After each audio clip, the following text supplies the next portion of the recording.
The history of prison experiments is fraught with ethical violations and psychological trauma, with some of the most disturbing studies conducted in the mid-20th century.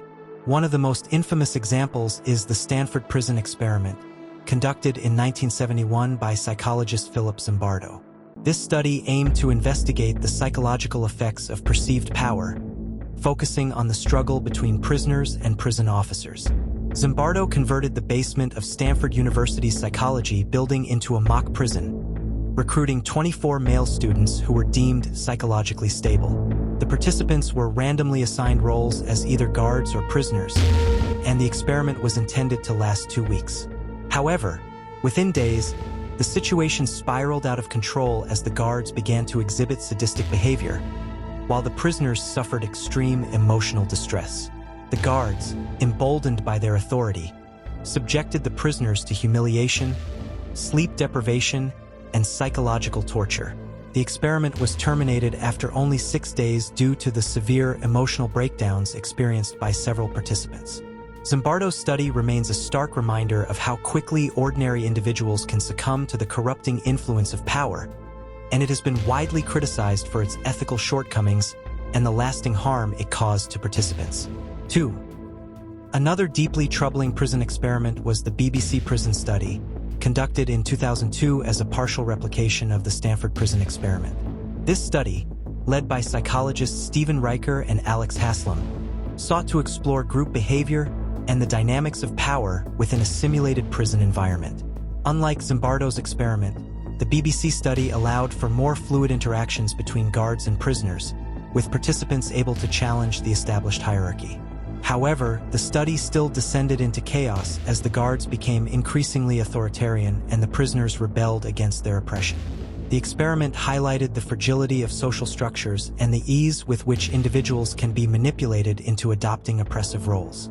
While the BBC Prison Study was less extreme than its predecessor, it nonetheless raised serious ethical concerns about the psychological impact of such experiments on participants.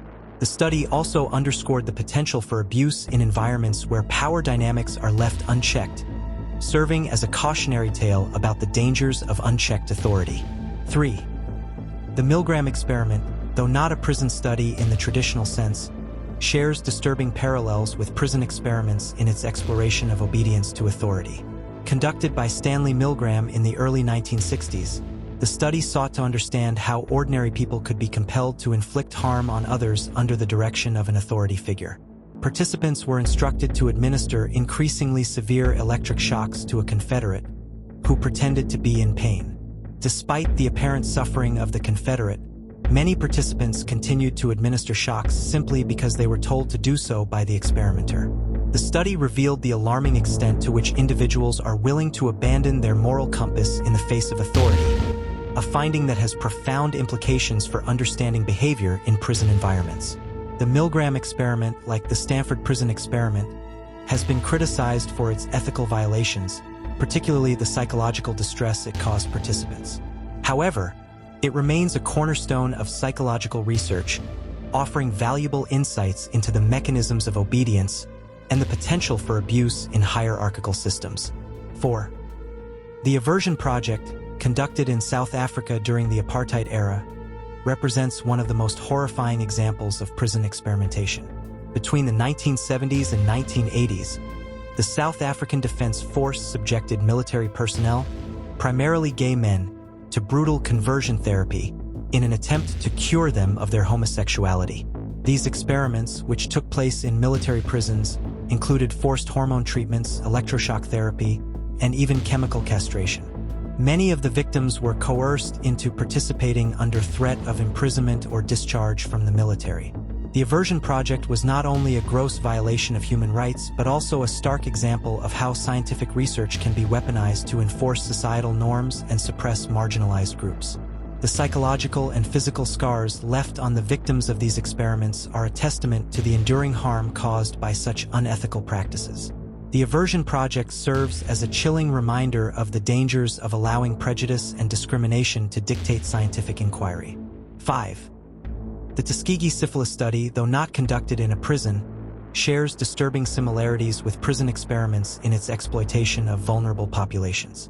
From 1932 to 1972, the U.S. Public Health Service conducted a study on the natural progression of untreated syphilis in African American men in Alabama. The participants, many of whom were poor and uneducated, were deliberately misled about the nature of the study and denied treatment, even after penicillin became widely available as a cure.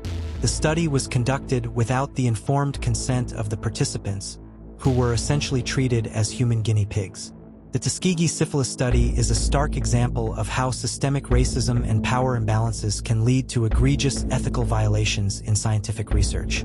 The study's legacy continues to fuel mistrust in medical institutions among marginalized communities, highlighting the long-term consequences of unethical experimentation. Like prison experiments, the Tuskegee study underscores the importance of safeguarding the rights and dignity of research participants, particularly those who are most vulnerable to exploitation. 6. The Nazi medical experiments conducted during World War II represent some of the most horrific examples of unethical research in history. In concentration camps such as Auschwitz and Dachau, prisoners were subjected to brutal experiments under the guise of scientific advancement. These experiments included exposure to extreme temperatures, forced sterilization, and the testing of experimental drugs and procedures. Many of the victims died as a result of these experiments, and those who survived were left with permanent physical and psychological scars. The Nazi experiments were driven by a combination of pseudoscientific ideology and a complete disregard for human life, reflecting the darkest aspects of human nature. After the war, several of the perpetrators were tried for crimes against humanity at the Nuremberg trials, leading to the establishment of the Nuremberg Code, a set of ethical guidelines for human experimentation. The Nazi experiments serve as a grim reminder of the potential for science to be perverted in the pursuit of power and ideology. 7. The CIA's MKUltra program, conducted during the Cold War, involved a series of covert experiments aimed at developing mind control techniques. While not exclusively conducted in prisons, the program did involve the testing of drugs such as LSD on unwitting subjects, including prisoners.